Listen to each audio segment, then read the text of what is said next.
Hello students. इसका जो पिछला वीडियो था सोर्सेज ऑफ फाइनेंस का, उसमें हमने इसका हाफ टॉपिक ये जो है इसको डिस्कस कर लिया था। अब आज के वीडियो में हम जो बचा हुआ पोर्शन है वो डिस्कस करेंगे।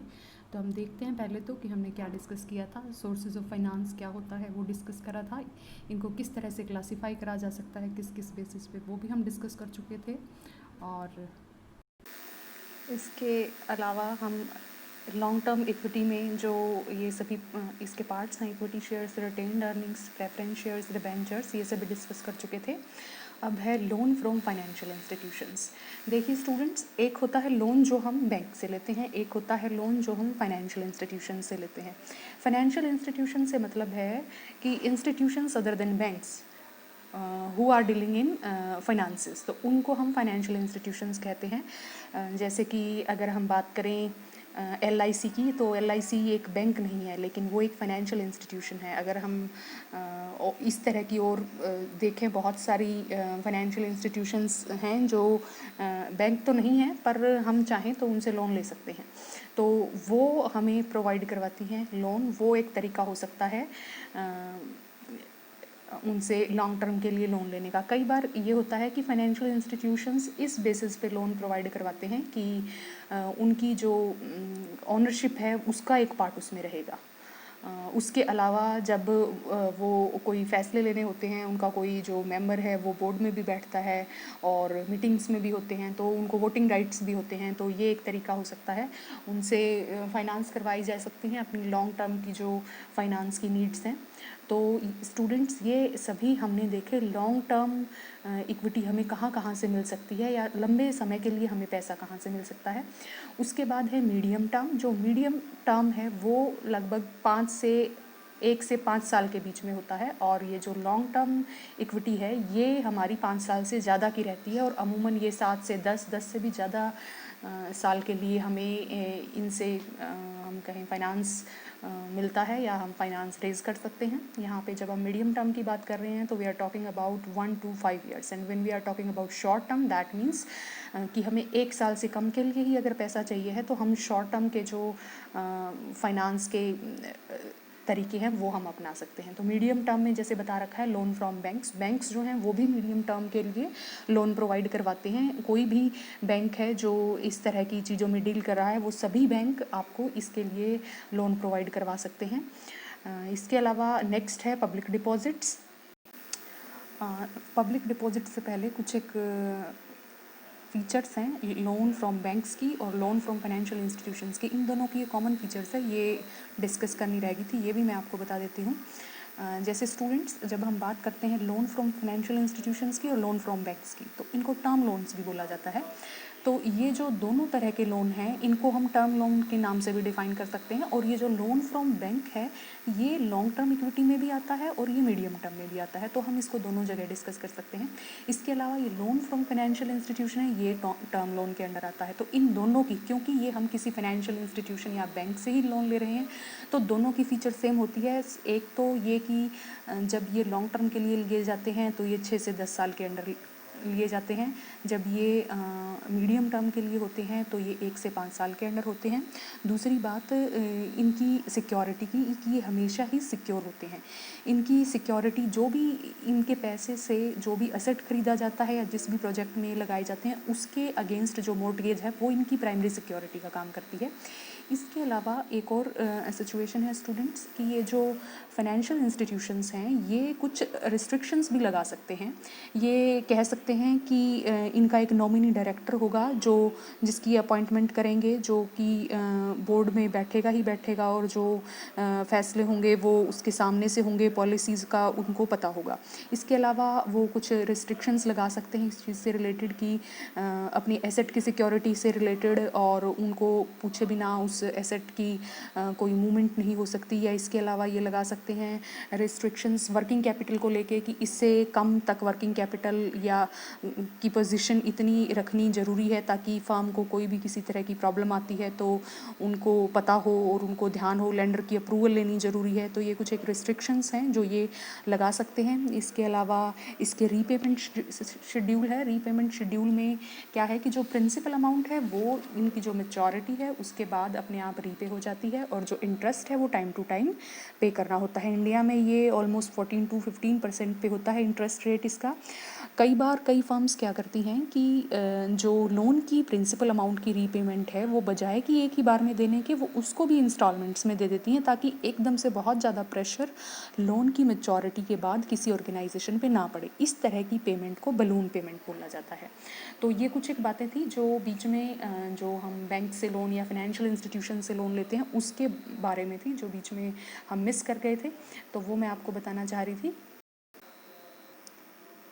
तो स्टूडेंट्स, ये जो लोन फ्रॉम बैंक्स और लोन फ्रॉम फाइनेंशियल इंस्टीट्यूशंस, ये हम दोनों की ही बात कर रहे थे यहाँ पे। ये इन दोनों के लिए ये सभी सिचुएशंस रहेंगी जो हमने अभी डिस्कस करी है।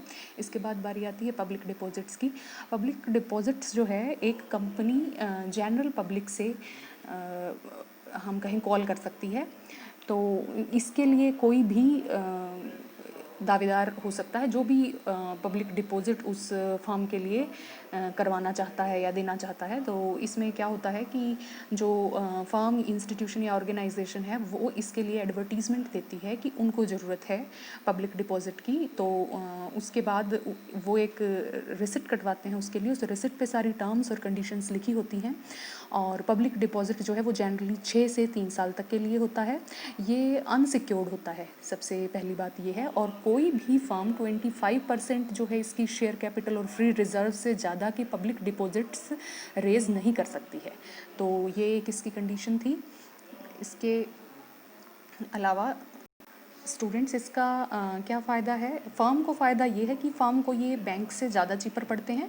और अगर हम पब्लिक के लिए बात करें तो पब्लिक को फ़ायदा ये है कि इनसे जो भी आय होती है वो उनको बैंक में अगर वो पैसे रखते हैं, डिपॉजिट करवाते हैं, तो वो उससे ज़्यादा होती है। तो इनकी जो मेरिट्स की अगर हम बात करें तो वो है सिंप्लिसिटी, कि ये बहुत ही कन्वीनियंट सोर्स ऑफ बिज़नेस है। दूसरा, ये इकोनॉमिक पड़ते हैं, पब्लिक को भी इनसे फ़ायदा होता है और जो भी कंपनी इनको रेज़ कर रही है उनको भी इससे फ़ायदा होता है। इस तीसरी बात ये है फ़र्म के लिए कि ये अनसिक्योर्ड होते हैं, तो फ़र्म को अपनी तरफ से कोई मॉर्टगेज इनके लिए प्रोवाइड नहीं करवाना पड़ता और कंपनी के किसी भी एसेट के लिए इनका कोई चार्ज नहीं होता। एक चौथी बात इसमें ये है कि ये मतलब फ्लेक्सिबल हैं काफ़ी। और इसके अलावा जो कंट्रोल है उसमें कोई किसी तरह का डाइल्यूशन नहीं होता, ये फ़ायदा होता है। अगर हम इसके अलावा पब्लिक के हिसाब से देखें तो इनका ये नुकसान है कि अनसर्टेनिटी जो है वो इनमें ज़्यादा दिखाई देती है। तो ऐसा फील हो सकता है पब्लिक को कि पता नहीं कि क्या होगा, उनको उसमें वापस मिलेगा या नहीं मिलेगा, ऐसा कुछ हो सकता है। लेकिन इसमें एक चीज़ और है जो यहाँ पे मेंशन करनी ज़रूरी है कि जो बहुत ही अच्छी कंपनीज़ होती हैं उनको ब्लू चिप कंपनीज़ बोला जाता है, जिनकी बैलेंस शीट बहुत ही मजबूत होती है और जिनके ऊपर हम कहें जो पब्लिक है उनको बहुत भरोसा होता है। वही कंपनी इस तरह की जो पब्लिक डिपॉजिट्स हैं वो मार्केट में लेके आती हैं। जैसे कि हम बात करें टाटा की, रिलायंस की, इनके ऊपर जो क्रेडिबिलिटी है वो बहुत ज़्यादा है। तो ये इस तरह की जो फर्म्स हैं वो अगर पब्लिक डिपॉजिट्स लेके आती हैं तो इस बात के चांस बहुत कम है कि पब्लिक को किसी भी तरह की अनसर्टेनिटी उनके पॉइंट पे होगी। इसके अलावा एक बात ये है कि इसका जो नुकसान है वो ये लिमिटेड फंड्स का है, कि जो फर्म है वो पब्लिक डिपॉजिट से लिमिटेड फंड्स ही रेज़ कर सकती है, इसकी लीगल रिस्ट्रिक्शन है। तीसरा चीज़ ये है कि ये टेम्परेरी फाइनेंस है और इनकी जो मैच्योरिटी पीरियड है वो शॉर्ट होता है। तो एक इसमें नुकसान ये है कि ये ऐसा माना जाता है कि इसका ये कॉन्स हैं, जैसे प्रोज और कॉन्स हम डिस्कस करते हैं, कि ये कैपिटल मार्केट की ग्रोथ जो है उसको हिंडर करता है, उसके बीच में हम एक तरह की कहीं रुकावट है, ये अच्छे से कैपिटल मार्केट को चलने नहीं देता। तो ये इसमें मान के चला जाता है। तो स्टूडेंट्स, ये पब्लिक डिपॉजिट्स की हम कहें प्रोज और कॉन्स और इसके बारे में हमने डिस्कस करा। तो इसके साथ ही आप देखेंगे हमने लोन फ्रॉम बैंक्स कर लिया है, लोन फ्रॉम फाइनेंशियल इंस्टीट्यूशंस। इन दोनों की जो सिचुएशंस हैं वो एक जैसी हैं, सिर्फ जो देने वाली इंस्टीट्यूशन है इसमें बैंक होता है और इसमें फाइनेंशियल इंस्टीट्यूशन होता है, ये इसमें फ़र्क है। तो अब हम डिस्कस करते हैं शॉर्ट टर्म की जो हमारे इंस्ट्रूमेंट्स हैं जिनकी हेल्प से हम अपनी फर्म के लिए शॉर्ट टर्म के लिए फंड्स रेज कर सकते हैं। तो सबसे पहले है ट्रेड क्रेडिट। ट्रेड क्रेडिट होता है स्टूडेंट्स कि जैसे फर्म्स हैं रॉ मटेरियल खरीद रही है तो वो किसी दूसरी फर्म से खरीद रही है, तो वो दूसरी फर्म से खरीद रही है तो वो उनको ये कह सकती है कि जब हम हमारे फिनिश्ड गुड्स जो हैं वो मार्केट में चले जाएंगे, उनका पैसा आएगा, वो पैसे को हम रॉ मटेरियल के लिए चुकता कर देंगे उस पैसे से। तो ये एक तरह का क्या है, उधार। तो ये क्रेडिट प्रोवाइड करवाया है उसी इंस्टीट्यूशन ने जिससे आप रॉ मटेरियल खरीद रहे हैं। तो ये भी एक तरह का हम कह सकते हैं शॉर्ट टर्म के लिए हमारे लिए एक इंस्टीट्यूशन हो सकता है जो हमारे लिए सोर्स ऑफ फाइनेंस का काम करता है। इसमें हमें रॉ मटेरियल मिल जाता है और उस फर्म्स को हमें कुछ एक टाइम के लिए पैसे देने की जो प्रेशर है वो कम हो जाता है। अब जब रॉ मटेरियल खरीद के उसका हम फिनिश्ड प्रोडक्ट बना देते हैं, फिनिश्ड गुड तैयार हो जाता है, उसको बेच देते हैं, उससे जो पैसा आता है उस पैसे से हम उनको देनदारी उनकी चुकता कर सकते हैं। तो इतने पीरियड के लिए हमें पैसा जो है वो मिला, इस चीज़ को हम क्या कहेंगे, ट्रेड क्रेडिट। फॉर एग्जांपल 6 महीने के लिए दिया है, उन्होंने कहा है कि आप हमसे रॉ मटेरियल खरीद रहे हैं और 6 महीने के बाद आप हमें इसके लिए पे कर सकते हैं। तो अब ये 6 मंथ जो हैं, 6 मंथ के लिए हमें वहाँ से एक तरह से देखा जाए तो हमारी जो फाइनेंस की नीड थी वो फुलफ़िल हो रही है। तो इसलिए हम कह सकते हैं कि ये भी एक तरह से short term source of finance का काम करता है, ट्रेड क्रेडिट। उसके बाद है फैक्टरिंग। फैक्टरिंग स्टूडेंट्स, फैक्टरिंग में क्या होता है, एक बैंकिंग इंस्टीट्यूशन या फाइनेंशियल इंस्टीट्यूशन ही होता है जो फैक्टर का काम करता है।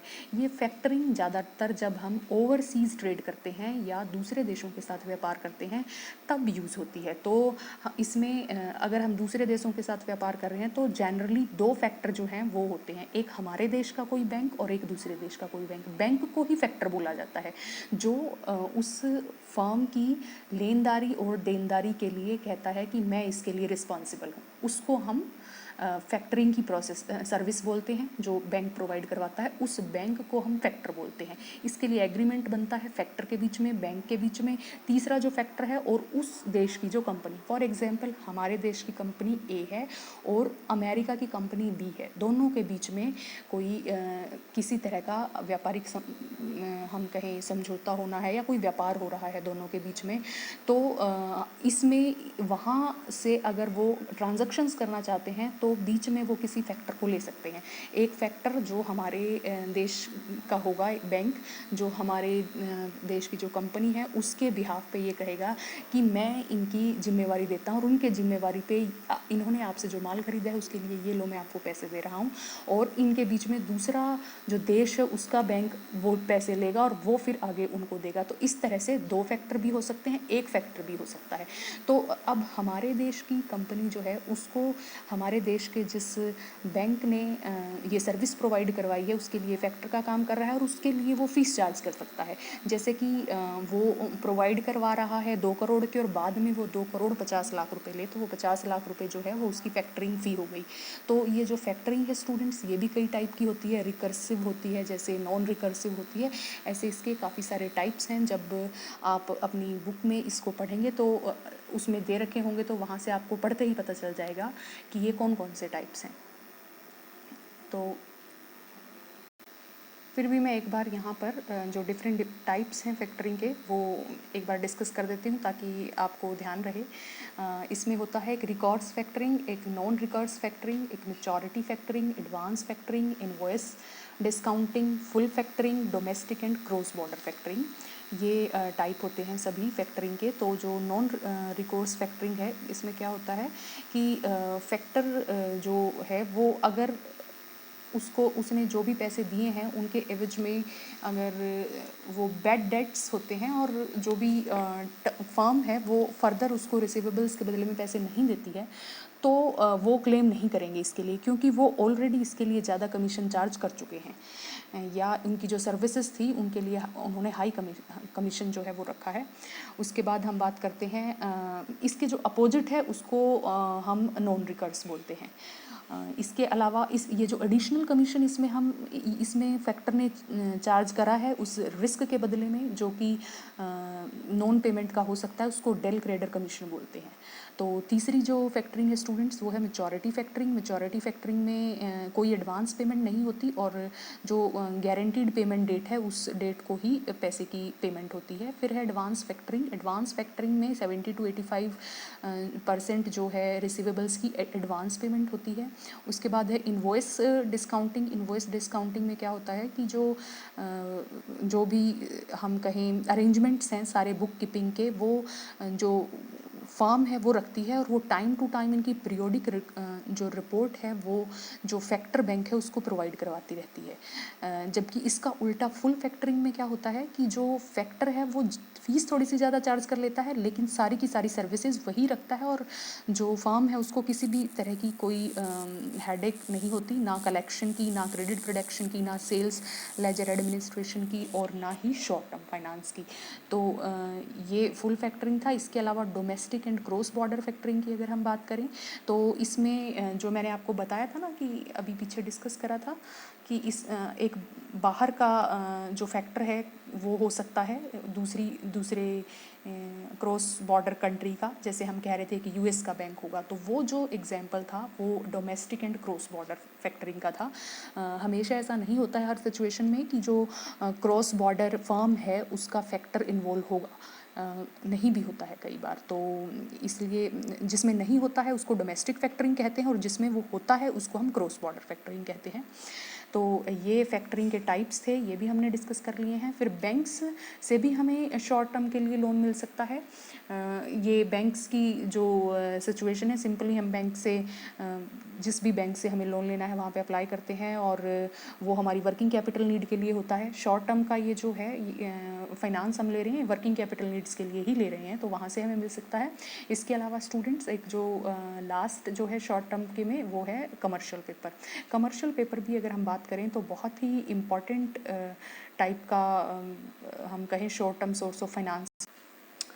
तो कमर्शियल पेपर की अगर बात करें स्टूडेंट्स तो ये शॉर्ट टर्म के लिए होता है। दूसरा ये मनी मार्केट इंस्ट्रूमेंट है। तीसरा ये अनसिक्योर्ड होते हैं और इनके अगेंस्ट कोई भी किसी भी तरह की सिक्योरिटी नहीं होती और ये फेस वैल्यू जो भी इनकी होती है उसके ऊपर ये मिलते हैं। और अगर हम बात करें इनमें किस तरह का जो डिपॉजिटर या जो भी कमर्शियल पेपर उस फार्म के ख़रीद रहे हैं उनको क्या फ़ायदा है, उनको ये फ़ायदा है कि जब वो उनको ख़रीदते हैं वो कम पैसे में मिलता है और इसकी मैच्योरिटी डेट पे फर्म की जो साइड है उससे उस बंदे को जिसने भी कमर्शियल पेपर लिया है उस कंपनी का उसको ज़्यादा पैसे मिलते हैं। फॉर एग्जांपल वो 90 रुपीज़ में वो ख़रीदता है और कंपनी उसको 100 रुपीज़ जैसे दे रही है, तो उसकी फेस वैल्यू 100 रुपीज़ है और वो मिल रहा है 90 रुपीज़ में, तो वो 10 रुपीज़ जो हैं वो उसको पब्लिक को या जो भी उसमें इन्वेस्ट कर रहे हैं इन्वेस्टर को उसका फ़ायदा होता है।